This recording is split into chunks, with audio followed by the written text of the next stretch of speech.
నమస్తే, నేను Jameel. Public TV వార్తలకు స్వాగతం. మంచిర్యాల జిల్లా నస్పూర్లో బస్ షెల్టర్ని MLA Diwakar Rao, Adilabad municipality vice chairperson Farooq అహ్మద్లు ప్రారంభించారు. ఈ కార్యక్రమానికి ZPTC Ashalatha, MPTC Sunil, MIM Naspur mandal president Umar, Adilabad joint secretary Shahid Ahmed ఖాన్లు పాల్గొన్నారు. तकरीबन कई गरीब लोगों को यहाँ पर बस के अंदर आने जाने के लिए, ट्रांसपोर्टिंग के लिए मुश्किलात का सामना करना पड़ रहा था। लिहाजा ज़िले कलेक्टर मैडम से हमारे हरदिल अजीज़ एमएलए साहब दिवाकर राव साहब की बहुत कोशिश रही इसके अंदर कि जल्द से जल्द यहाँ पर बस शेल्टर डाला जाए ताकि यहाँ के अवाम के मसाइल को हल किया जा सके। और साथ ही साथ यहाँ पर जेडपीटीसी मैडम और हमारे एमपीटीसी मैडम यहाँ पर मौजूद है।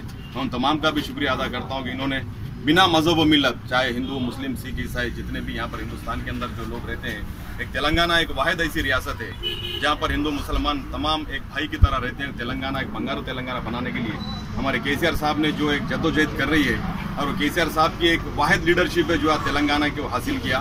तेलंगाना के केसीआर साहब का जो चीफ मिनिस्टर का ओहदा है वो सबसे छोटा ओहदा है, लेकिन उनके लिए सबसे बड़ा ओहदा ये है कि हिंदुस्तान के अंदर उन्होंने एक 28 रियासत थे जिसके अंदर 29 रियासत को कायम किया। मैं तमाम का शुक्रगुजार हूँ, और ख़ास करके यहाँ पर मजलिस इत्तेहादुल मुस्लिमीन की टीम का जहाँ पर हमारे मंडल के यहाँ पर जो प्रेसिडेंट है और यहाँ के नस्पुर सीसी नस्पुर के जो प्रेसिडेंट है उमर चौश, जिनका मैं तहे दिल से शुक्रिया अदा करता हूँ। और मैं यहाँ की अवाम से, मंचिर्याल की अवाम से गुजारिश करता हूँ कि दोबारा 2019 के अंदर हमारे टीआरएस पार्टी से जो एमआईएम पार्टी अलायंस में है, और हम तमाम की कोशिश भी होनी चाहिए कि 2019 के अंदर जो साबिक में दिवाकर राव साहब जितने वोटों की लीड से यहाँ पर कामयाब हुए, मैं आप तमाम से उम्मीद करता हूं कि उससे डबल मेजॉरिटी से एमएलए साहब को यहाँ पर कामयाब करें। और साथ ही साथ हमारे एमपीटीसी और हमारे जेडपीटीसी जो हमारी बहनें हैं, इनको भी ज़्यादा से ज़्यादा मेजॉरिटी से कामयाब करते हुए हमारे यहाँ के हल्के के डेवलपमेंट करने के लिए हमारा अहम रोल अदा करें। क्योंकि यहाँ तेलंगाना एक दोस्ताना हुकूमत कायम करते हुए केसीआर साहब ने एक पुलिस को भी पुलिस पॉलिसी के तहत, फ्रेंडली पुलिस के तहत यहाँ पर अंजाम दिया। साबिक में आप लोगों की जितनी भी हुकूमतें आप तमाम लोगों ने देखा कि यहाँ पर एक पुलिस का भी जालिमाना रवैया रहा, और हमेशा वो लोग जो है अनजस्टिस करते रहे। लेकिन केसीआर साहब की हुकूमत आने के बाद किसी भी एक गरीब आदमी के साथ भी नाइंसाफी नहीं हो रही है।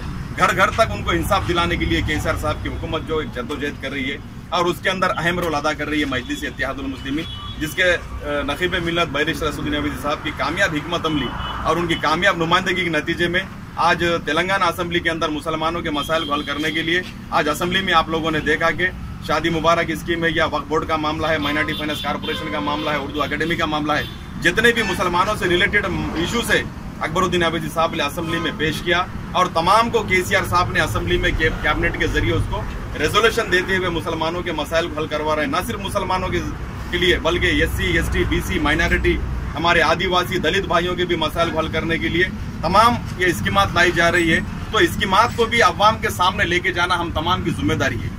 लिहाजा मेरा आपके पास आने का मकसद यही है, कोई तकरीर करना या कोई स्पीच देने का मकसद नहीं है, लेकिन हमारे हरदिल अजीज एमएलए साहब को 2019 में और हमारी बहनों को जेडपीटीसी, एमपीटीसी जो भी उम्मीदवार है उनको दोबारा कामयाब करें ताकि हमारे मसाइल को हम हल करवा सके। और अभी मैं अकबरुद्दीन अवैसी साहब का, असदुद्दीन अवैसी साहब का एक मैसेज जो था एमएलए साहब को दिया हूँ।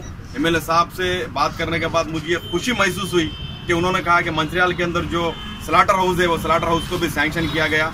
माइनॉरिटी फंक्शन हॉल के लिए भी कुछ 57-58 लाख रुपए को सैंक्शन किए गए, और आने वाले जो स्लाटर हाउस को और कब्रस्तान को जो बुशेस है वो बुशेस कटिंग भी करेंगे। कंपाउंड वाल के भी लिए मैं सीएम साहब से खुद नुमाइंदगी करके उसको हल कराने की कोशिश करता हूँ बल्कि एमएलए साहब ने वायदा किया, और मैं उनका बहुत शुक्रगुजार हूँ कि उन्होंने अपना कीमती वक्त देकर ये बस शेल्टर को इनॉग्रेशन करने के लिए तशरीफ लाए। मैं शुक्रिया अदा करता हूँ आप तमाम का। वाखिर दौन अल्हम्दुलिल्लाह रब्बिल आलमीन।